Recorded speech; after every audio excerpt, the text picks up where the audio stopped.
بسم اللہ الرحمن الرحیم۔ آج اکتوبر کی 20 تاریخ ہے اور سال 2024 ہے۔ ہم عمرے کے لیے آئے ہوئے تھے سعودی عرب، اور یہاں ہمارے پروگرام کے اندر مدائن صالح کا جو ہے ٹور بھی تھا، تاکہ ہم ایجوکیشن حاصل کر سکیں۔ اس کا مقصد یہ تھا کہ جو چیزیں ہم کتابوں میں پڑھتے ہیں ان کو ہم جو ہے جا کر خود بھی دیکھیں، اور پھر جو ہے ان واقعات کو آگے بتانے والے بھی بنے۔ اور یہ عبرت کی جگہ ہے جہاں پر اگر نیت انٹرٹینمنٹ ہوئی تو گناہ ہے، اور اگر علمی نقطہ نظر سے آپ یہاں آ رہے ہیں، عبرت کے لیے آ رہے ہیں اور اس کیفیت کے ساتھ پھر رہے ہیں، تو پھر جو ہے کسی حد تک آپ یہاں پر آ سکتے ہیں، لیکن اس کو بار بار آنا اور بار بار اس کو انجوائمنٹ ٹرپ بنانا یہ نامناسب ہے۔ مدینہ منورہ سے الاولیٰ کا علاقہ جو ہے وہ 350 کلومیٹر ہے، تقریباً 4.5-5 گھنٹے کا یہ سفر ہے۔ ہم نے کوسٹر کے اوپر اس سفر کو طے کیا۔ راستہ جو ہے تقریباً جو ہے اس میں کوئی آبادی نہیں تھی۔ بعض جگہوں کے اوپر سروس اسٹیشنز کے ایریاز کے اندر ہم ٹھہرے، اور جو ہے وہاں کچھ تھوڑی سی راحت بھی ملی، اچھا وقت گزرا، لوگوں سے بھی بہت محبت پیار ملی، عزت ملی۔ اور جو ہے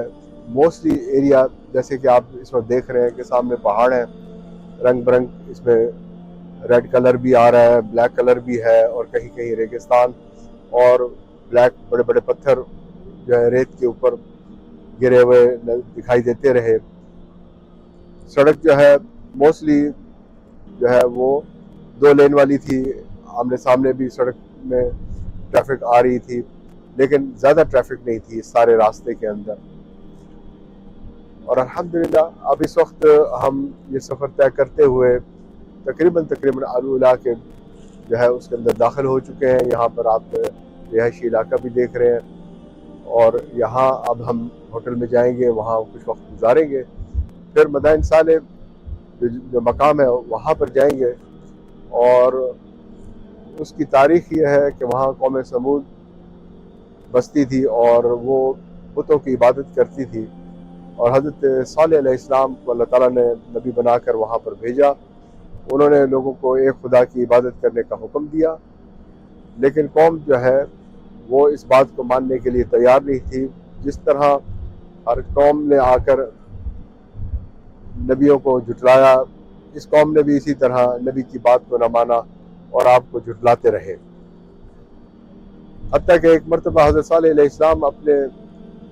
جو ہے ماننے والوں کے ساتھ کسی مجلس میں بیٹھے ہوئے تھے، اور وہیں سے بڑے فخر کے ساتھ جو اس وقت کے کفار تھے وہ گزر رہے تھے۔ وہ حضرت صالح علیہ السلام کے پاس آئے اور کہنے لگے کہ آپ اپنے آپ کو نبی کہتے ہیں، اگر آپ نبی ہیں تو ہم آپ سے ایک مطالبہ کرتے ہیں، وہ اگر کر کے آپ دکھائیں تو ہم مان جائیں گے۔ ان کا مطالبہ یہ تھا کہ آپ اس جگہ سے ایک پتھر میں سے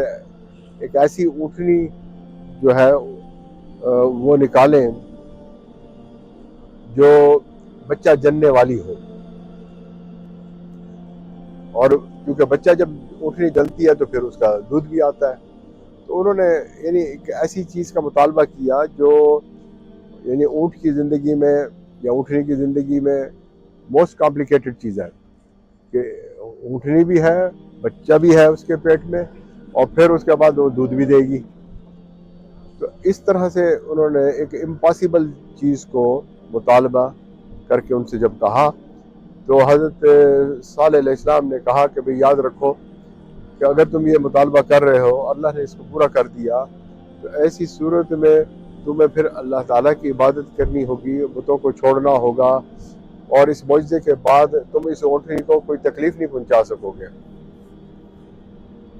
انہوں نے اس وقت تو جو ہے ایک ساری بات کو مان لیا اور سمجھنے لگے کہ امپاسبل سی بات ہے، یہ کہاں سے ہوگا۔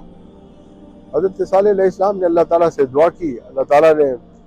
ان کے سامنے اونٹنی جو ہے اس میں سے بنا کر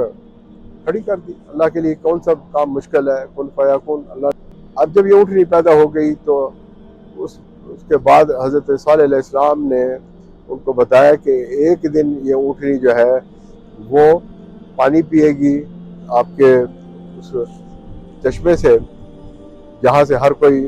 پانی استعمال کرتا تھا اور باقی جانوروں کو پلاتا تھا، اور ایک دن جو ہے دوسرے لوگ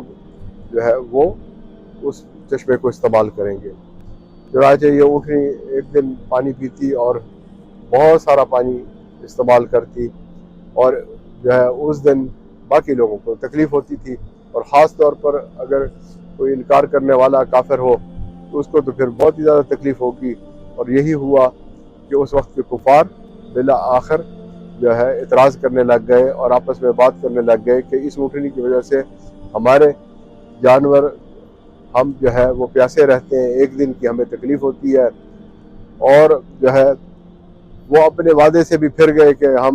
ایک اللہ کی عبادت کریں گے، حضرت صالح علیہ السلام کو اللہ کا نبی مانیں گے۔ اب بالآخر جو ہے ان کے کچھ آوارہ لوگوں نے اس بات کا فیصلہ کر دیا کہ اس اونٹنی کو جو ہے اب قتل کر دیا جائے۔ چنانچہ بالآخر جو ہے اس اونٹنی کو انہوں نے مارا، اور جو ہے اس طریقے سے یہ اونٹنی جو ہے انہوں نے قتل کر دی۔ اس کے بعد اللہ تعالیٰ نے یہاں پر عذاب بھیجا، اور یہاں ایک زلزلے کی شکل اور ایک زبردست چیخ، یعنی کہ جس طرح